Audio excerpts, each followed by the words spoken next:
Au départ, j'étais juriste, donc j'étais par le droit, donc c'est comme tout rejetant d'une classe moyenne, au moment où, à l'apogée de l'université Marocaine, parce qu'il y avait un apogée, donc l'université très sélective, il y était très peu nombreux, il n'y avait qu'une seule université à l'époque, c'était l'université de Rabat, avec une antenne à Casablanca.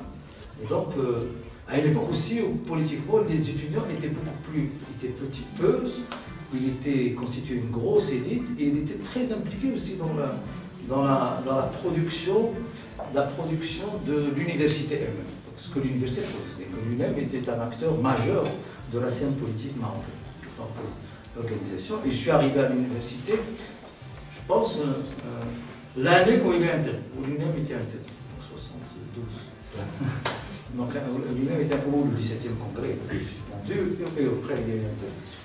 Mais en même temps, je garde chez moi j'ai un baccalauréat moyen, donc très moyen. Ça veut dire là aussi que les mentions, etc.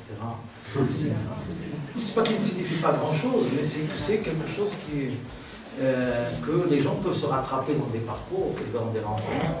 Et tout un groupe s'est engouffré dans l'activité culturelle, comme modalité d'action politique.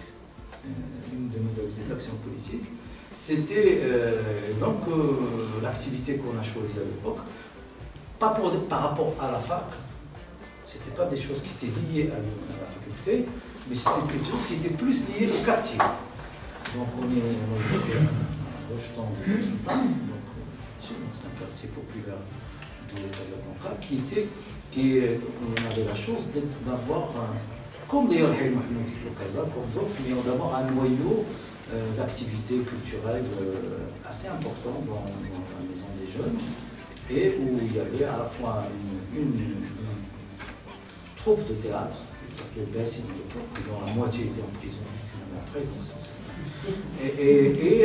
où il y avait on commençait, où le processus de marocanisation qui avait commencé dans l'entreprise quelques années, 2 ans, 3 ans avant, on est en 76-77, avait grâce à Mortetse, toujours là, avait touché le domaine culturel. On a marocanisé la Fédération nationale des ciné-clubs. Et né de cette aventure des individus d'ailleurs comme vous un peu à l'époque. C'était pas nous, c'était des aînés, c'était tous des délégués médicaux, des médecins, qui faisaient de l'activité culturelle autour du cinéma.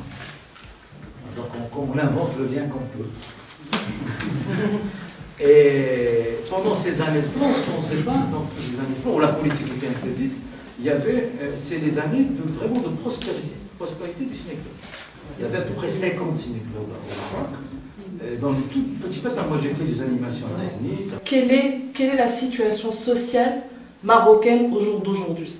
Et comment va être le Maroc, comme on pourrait l'imaginer, d'ici 20 ans, 30 ans? Est-ce que vous voyez que le Maroc, la société marocaine actuelle, présente toujours cette résistance? Ou bien il y a aussi le culturel qu'on doit prendre toujours en considération? Est-ce que cela signifie que vous défaites de l'objet qui, dans ma mémoire, en tout cas, est attaché à votre nom, qui est l'islamisme radical? Merci. Est-ce qu'il y a un impact de cette nouvelle constitution sur la société marocaine? Est-ce qu'on risque d'arriver à des phénomènes type ce qui est arrivé au Moyen-Orient? Pourquoi ces lois ne sont pas répercutées au niveau local?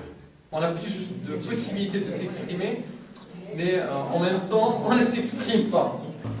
Comme dans mon jury Paul Pascal, que je connaissais de nom, et qui a accepté modestement de venir assister à une vague mémoire, enfin, doctorat de 3e cycle dans une fac de droit, en 1980. Je me rappelle qu'à la fin, après donc, la soutenance, je lui ai écrit une lettre, lui dire, moi j'ai envie d'apprendre le terrain. Je sais que vous faites du terrain dans le rural marocain, mais je veux apprendre avec vous le terrain. Il a pris 3 mois, 4 mois pour me répondre. puis en fin août, donc c'était juin, fin août, début septembre, il me dit, tu as envie de faire le terrain, rendez-vous tel jour. Tu as été appelé à réfléchir sur comment contenir cette vague ou comment négocier ce changement en étant dans une commission qui a travaillé sur cette constitution que nous avons aujourd'hui. Est-ce que tu peux dire quelques mots sur ce sujet? Nous ne voulons pas de confidence, bien entendu, mais c'est On veut les confidences.